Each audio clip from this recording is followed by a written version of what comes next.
Ladies and gentlemen, there comes a moment in life when silence says more than words ever could, a moment when walking away without noise, without drama, without the need to be heard, becomes the loudest declaration of strength you'll ever make.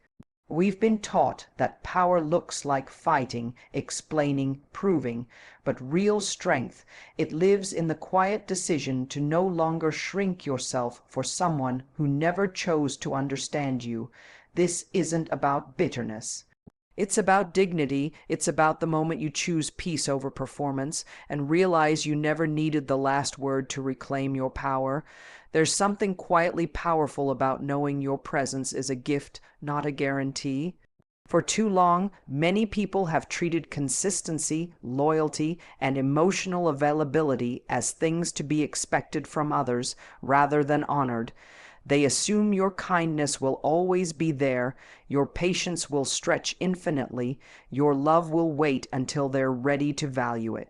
But the truth is, when presence becomes routine in someone else's mind, it starts to lose meaning in their eyes. When someone doesn't have to work to keep you, doesn't have to show up, listen, respect, or invest in you, your presence shifts from something cherished to something assumed. And the moment that happens, the dynamic begins to erode. You might not notice it immediately. It starts slowly. They respond a little later than they used to. They forget the small things that matter to you. They start showing up half, present, distracted, inconsistent, distant, and instead of questioning them, you begin to question yourself. You wonder if you're asking for too much. You rationalize their behavior. You start doing more, giving more, hoping that if you just love a little harder, they'll finally meet you where you are. But they don't, because why would they? If someone believes they can keep you by doing the bare minimum, they won't suddenly start doing the maximum. If they know you'll forgive every broken promise, reply to every lazy text, tolerate every passive absence, they have no incentive to grow, no reason to shift, no urgency to value. What once required intention now becomes a pattern of neglect, and your role turns from partner to emotional placeholder. Presence should never be assumed. It should be earned through effort, intention, and mutual respect. It's not about playing games or withholding affection. It's about upholding standards. Your energy is not a vending machine that dispenses comfort and support on command.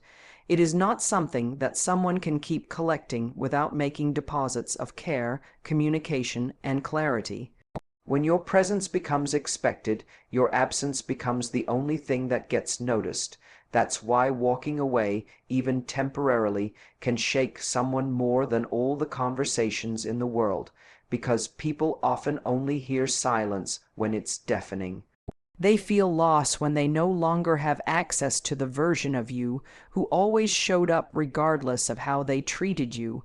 This doesn't mean you stop being kind. It doesn't mean you shut down emotionally or build walls that no one can cross. It simply means you stop giving endlessly to people who don't recognize the value of what you give. You start observing effort, not just words.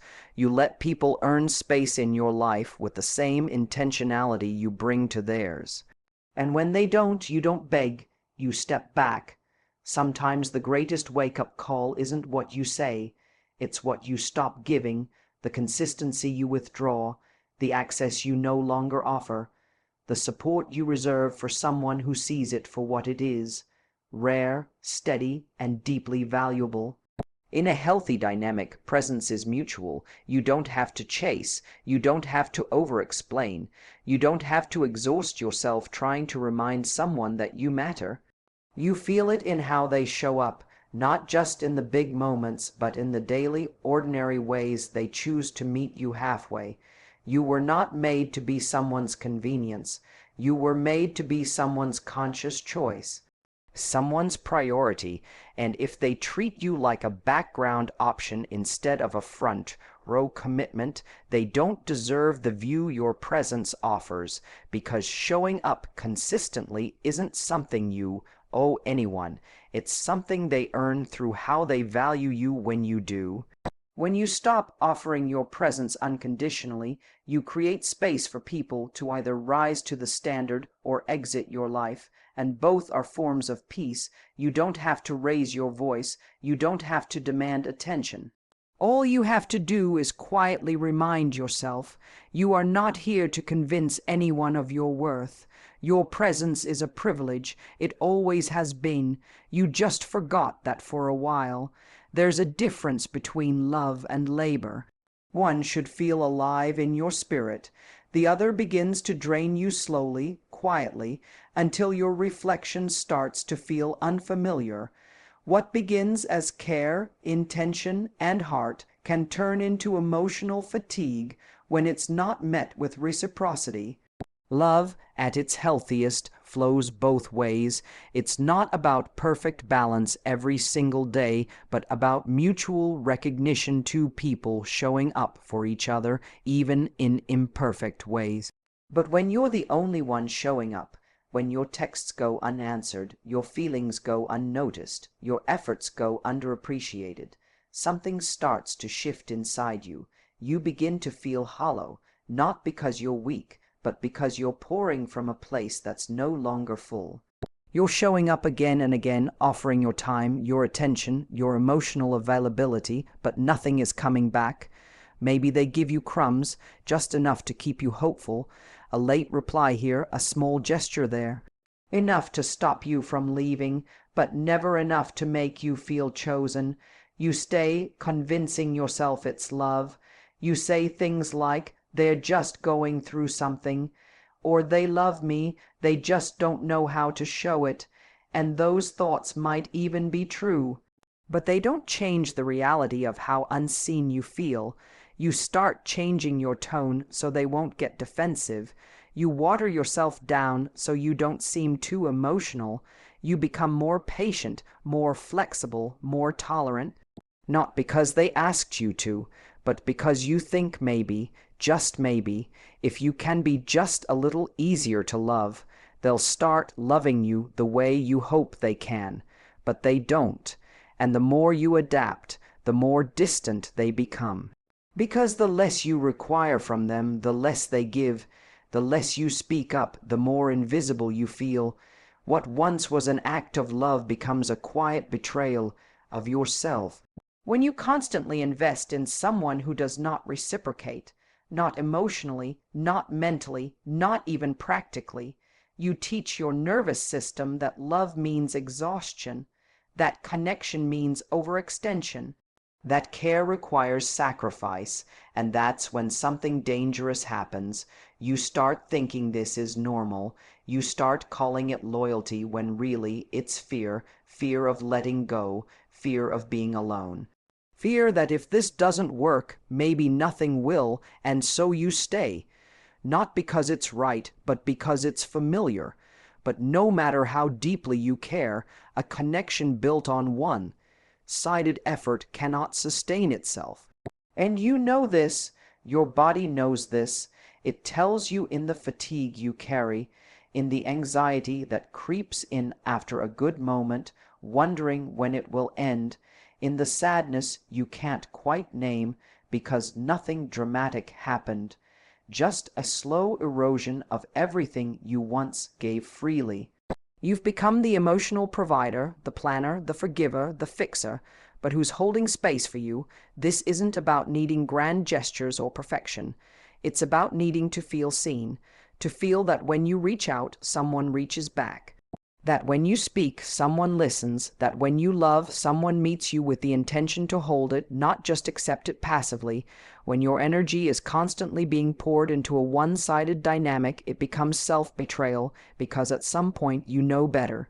You know how little you're receiving compared to what you're giving. You know how tired you are. You know you're trying to build a connection on your own, and that isn't what real partnership looks like.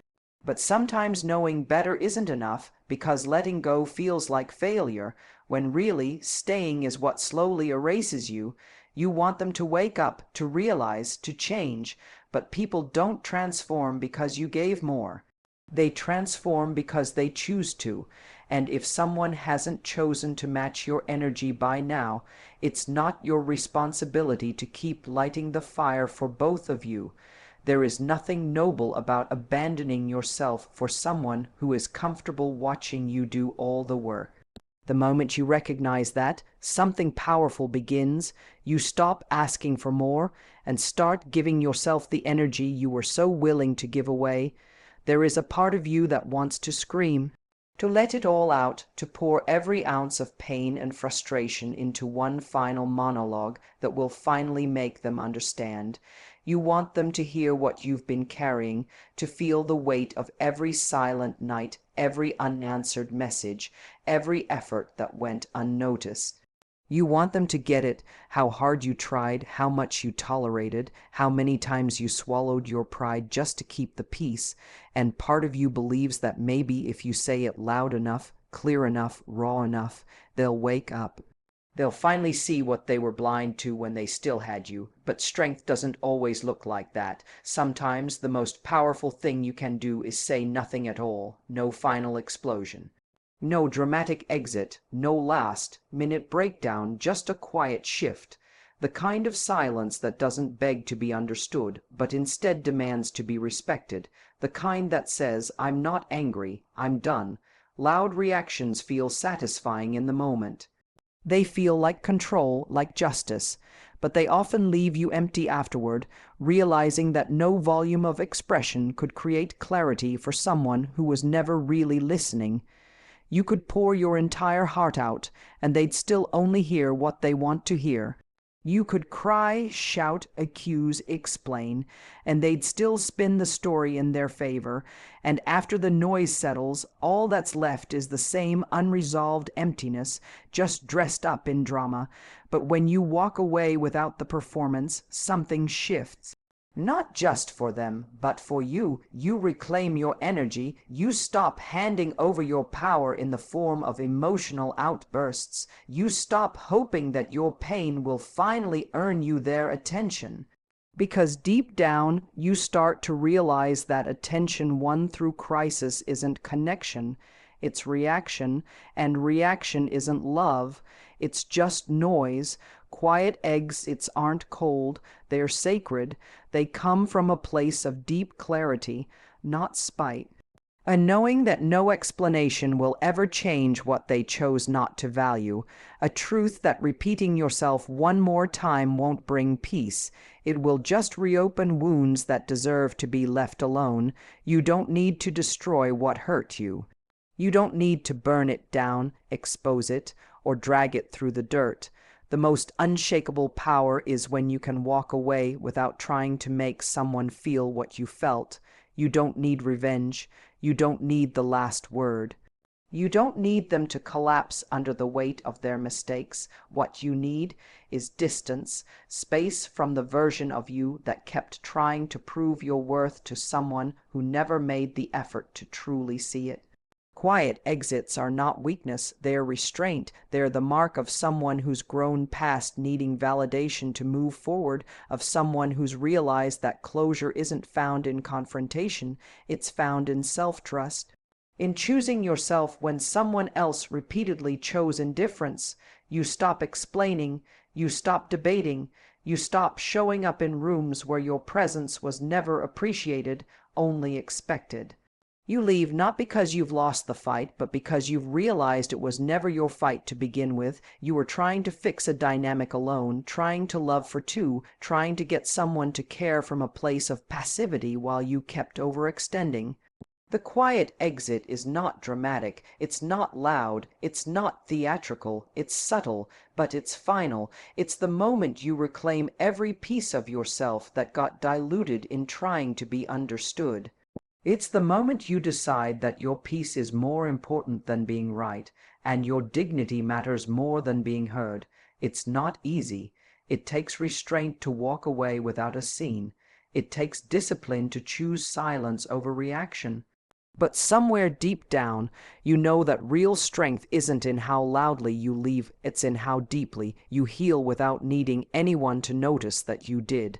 So if you find yourself at that edge, tired, unheard, stretched too thin, Remember this: you don't need to make noise to make an impact.